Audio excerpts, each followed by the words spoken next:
Hey, what's going on, guys? Banana156 here. Uh, yeah, so I'm, so yeah. So remember to like, dislike, subscribe, comment, do all that stuff. I do read all comments, so make sure to leave one. But yeah, so in this video, we'll be talking about the recent Ilhan Omar stuff that happened this week. And now this is like my first video doing news coverage, so that'll be kind of fun. But yeah, so, in a live, and I forgot where it was, but Ilhan Omar asked a question saying that, like, oh, where will Palestinians get justice for the war crimes that Israel, Hamas, the U.S., or like Israel, Hamas would have committed, and where will Afghanistan citizens get justice for the war crimes that the U.S. and the Taliban have committed, because the international court doesn't do enough and isn't good enough. So yeah, so that's the question she asked, and now that's a pretty normal question. Wouldn't you think that? Like, yeah, that's a valid question. If you looked into any of those four things in the situation they're in, obviously all of them have committed war crimes. Like, yeah, they've all committed war crimes. The people need justice. Where would they go because the international court thing doesn't work? Now, the Democratic Party didn't think it was a great idea, or didn't think it was a good question. And the person that she was talking to, I forgot who it was, he responded with, oh, they'll go to Israel to seek, like the Palestinians. The Palestinians would go to Israel to seek justice, when Israel is the same entity that is trying to genocide them. Like, okay, buddy, great logic there. But the Democratic Party released some statements. I'm gonna read the Brad Shedner one. He's a he's a representative for the 10th District of Illinois, but I'm just gonna read both these.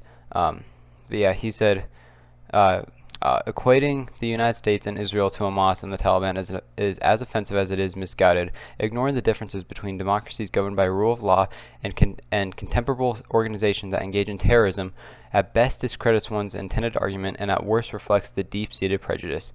And the United States and Israel are imperfect, and like all democracies, at times deserve critique.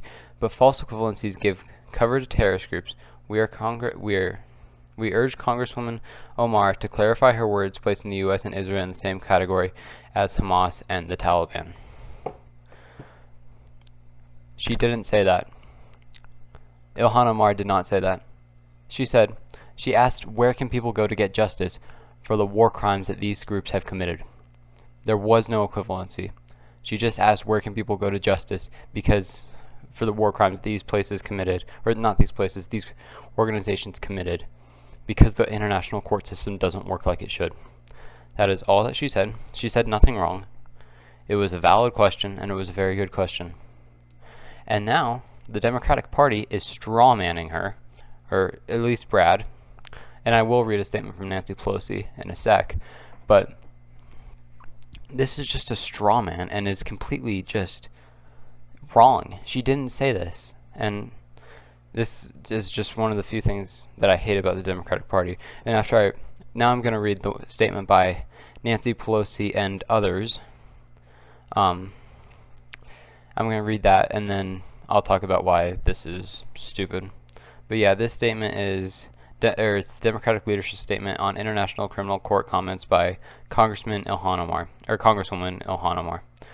It's by Speaker Nancy Pelosi, Majority Leader Steny Hoyer, Majority Whip James E. Clyburn, Assistant Speaker Catherine Clark, Caucus Chairman Hakeem Jeffries, and Caucus Vice Chair Pete Aguilar issued a joint statement. But yeah, I'll read it. So I'm going to read it now, and then I'll go over it. Legitimate criticisms of the policies of both the United States and Israel is protected by the values of free speech and democratic debate. That's a great way to start a statement when you're gonna like slander free speech or straw man. And indeed, such criticism is essential to the strength and health of our democracies. But drawing false equivalencies between democracies like the U.S. and Israel and groups that engage in terrorism like Hamas and the Taliban foments a prejudice and undermines progress toward a future of peace and security for all. We welcome the clarification by Congresswoman Omar, and there is no moral equivalency between the U.S., Israel, and Hamas and the Taliban. So, first of all, it opens up with legitimate criticisms and policies both of the United States and Israel is protected by the values of free speech and democratic debate. Then why are you strawmanning her? She didn't say that. Like the same thing with the one from the congressman from Illinois. She didn't say any of this. She just asked the question, where will people go to get justice if the international court will not punish these groups that committed war crimes against them? Where will they go to get justice? That is all she asked.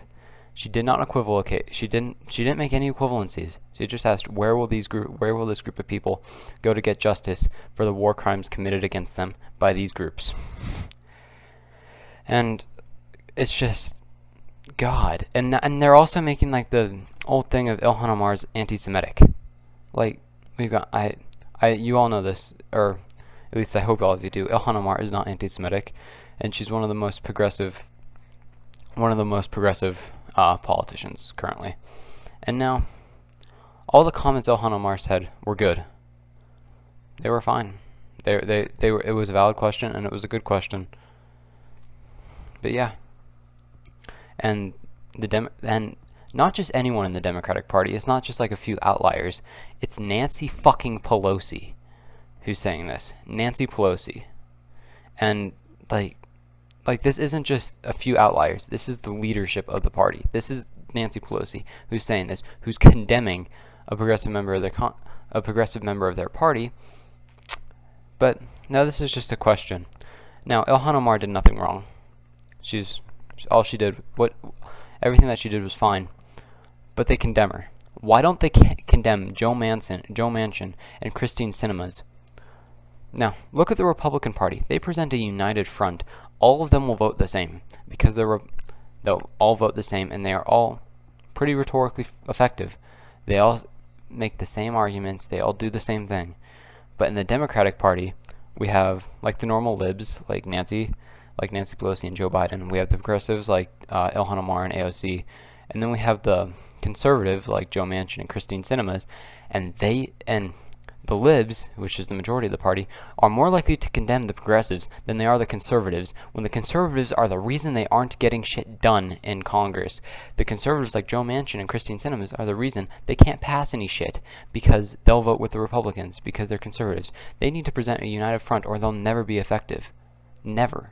They'll never be able to truly compete with the Republicans in the way that the Republicans do things, because whenever the Democrats hold a slim majority, they won't get anything done, because Joe Manchin, if he's still there, or another conservative will most likely take his place there.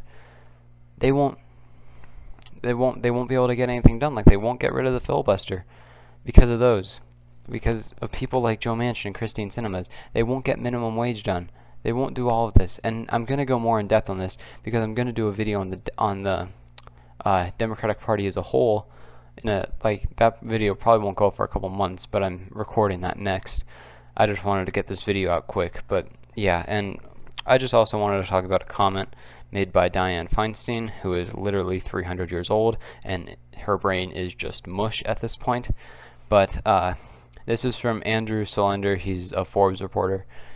He's good, but Feinstein was asked about some Dems saying they choose democracy over the filibuster. She responded with, "If democracy were in jeopardy, I would want to protect it, but I don't see it being in jeopardy right now." I know she's old and probably has dementia, but the last president we had was a nearly open fascist. All of his speeches nailed down almost all of the 14 points of fascism by Umberto Eco. All of his speeches nailed down those points. I'm sorry, but I know Dianne Feinstein's older than the earth itself, and probably has dementia, but yeah. I just wanted to make this video about Ilhan Omar because she did nothing wrong and is getting condemned by the Democratic Party, but people like Joe Manchin and Christine Cinemas won't, especially after Christine Cinemas' thumbs down remark for the $15 minimum wage thing. You would think they would condemn her for that, but I guess not. You win some, you lose some. But yeah, I just wanted to make this quick video out and get it out as quick as possible because it's pretty relevant, and I just thought it would be a good video to make. But yeah, thank you all for watching. yeah, thanks. Remember to like, dislike, subscribe, comment, do all that stuff. I do read all comments, so make sure to leave one.